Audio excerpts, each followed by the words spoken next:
Hi everyone, it's Sherry from the blog ourlifehomeschooling.com, where I share homeschooling encouragement for everyday moms. Today I'm going to be talking about why your home is the most important part of your homeschool. If you're new to the channel, my name is Sherry. I am a homeschooling mom to 10 kids. I'm married to my high school sweetheart Nelson. We've been married for 23 years. I'm a former public school teacher turned homeschool mom. I love encouraging other moms on my YouTube channel and on the blog ourlifehomeschooling.com.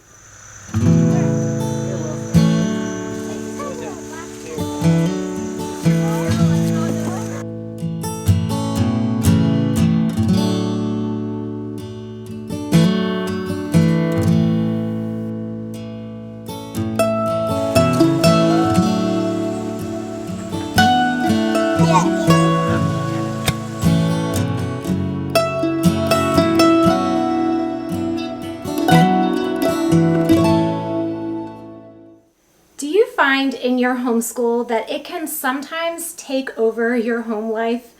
I find this constant drift of our schoolwork just starting to completely consume us, and it's hard for us to keep up with the housework, with meals.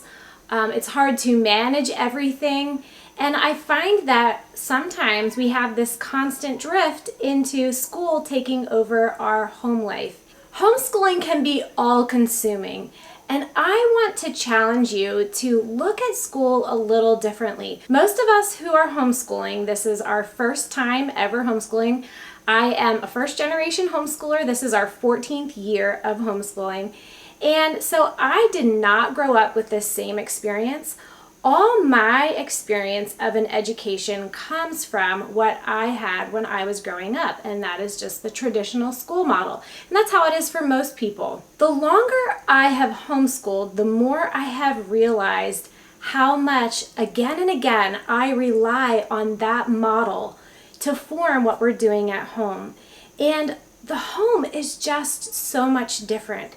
The home operates differently. And so these traditional ways of doing things don't necessarily work as well in a home.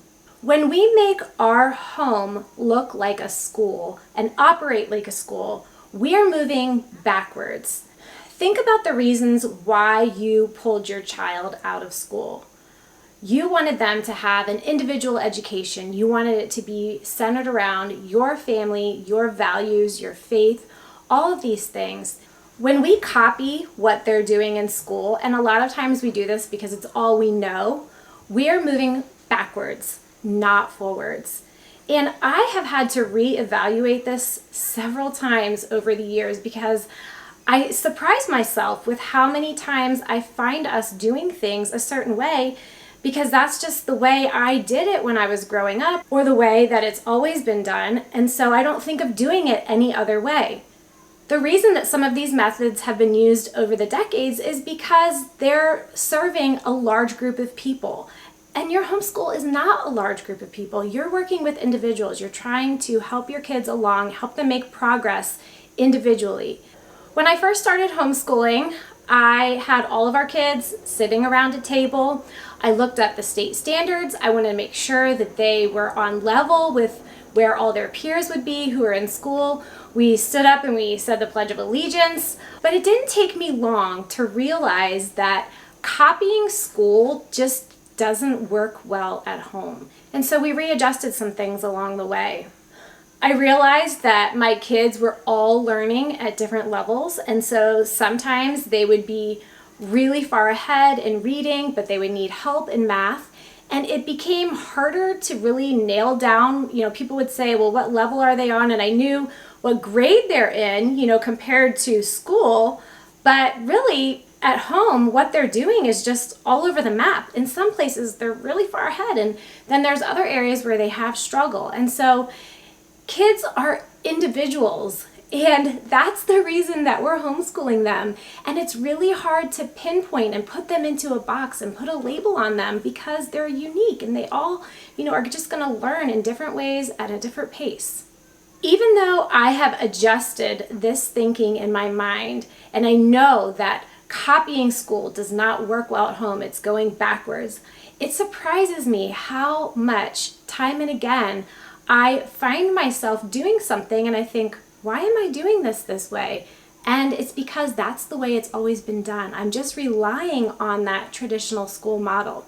So I have challenged myself over and over again, and I want to challenge you to really think about the ways that you're doing things in your home and see if it's something that really is profitable, is successful, is working for you and for your family, and to always prioritize your home life over school. Some things that I think that I've done as a result of being in school and growing up in school is planning out a scope and sequence, keeping our learning hours from September through May, trying to fit everything into a school year. We're going to finish all of the second grade curriculum by second grade, and if we only have 7 weeks left, then we've got to cram it in. We've got to work double time.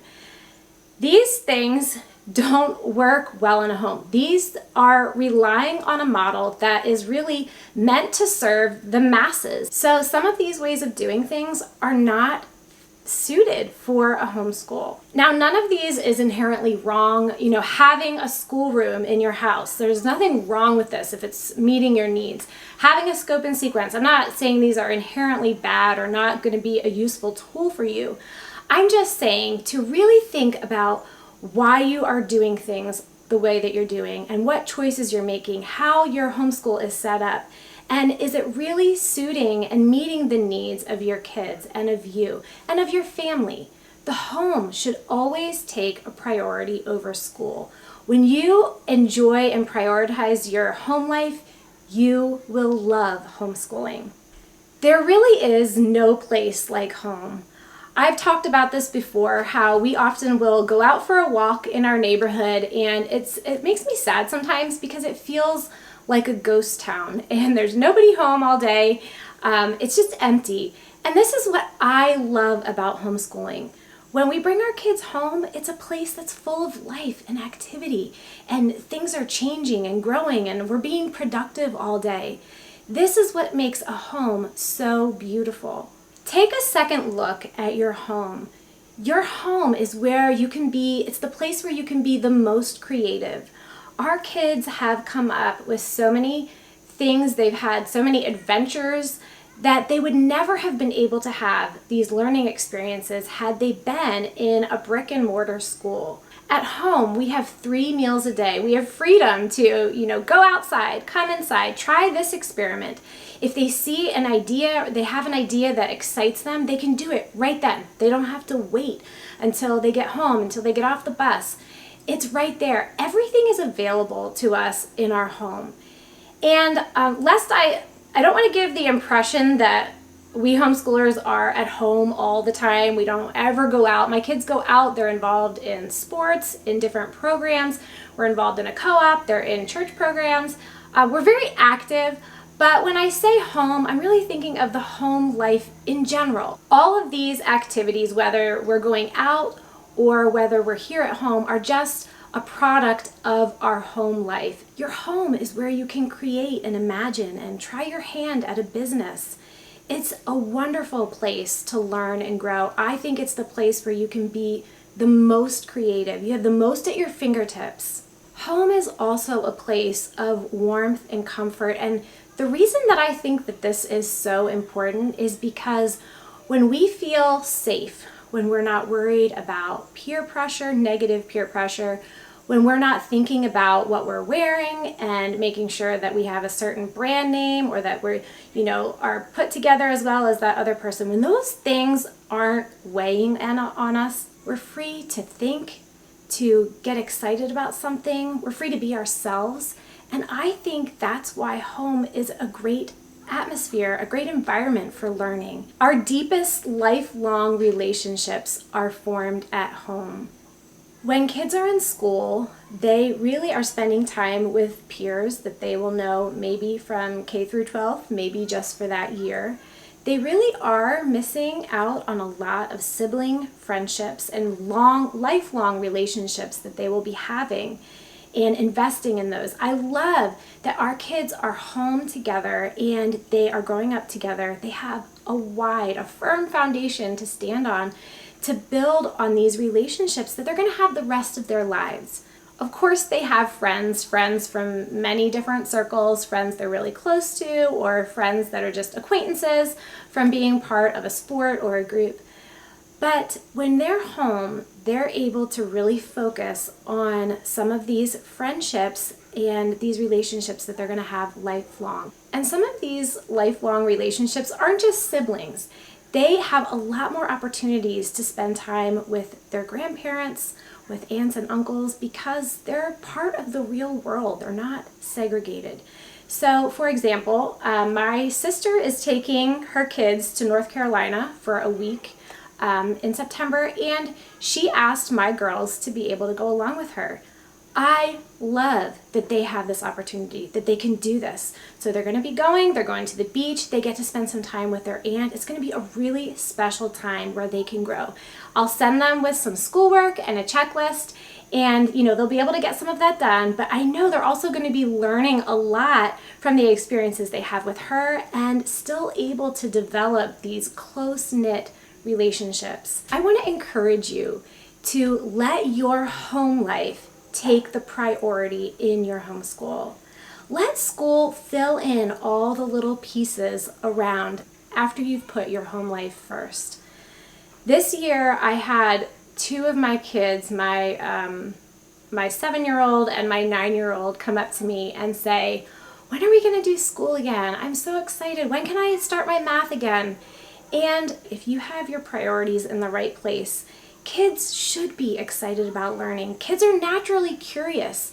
And I'm not saying that all my kids love school or that they love it all the time.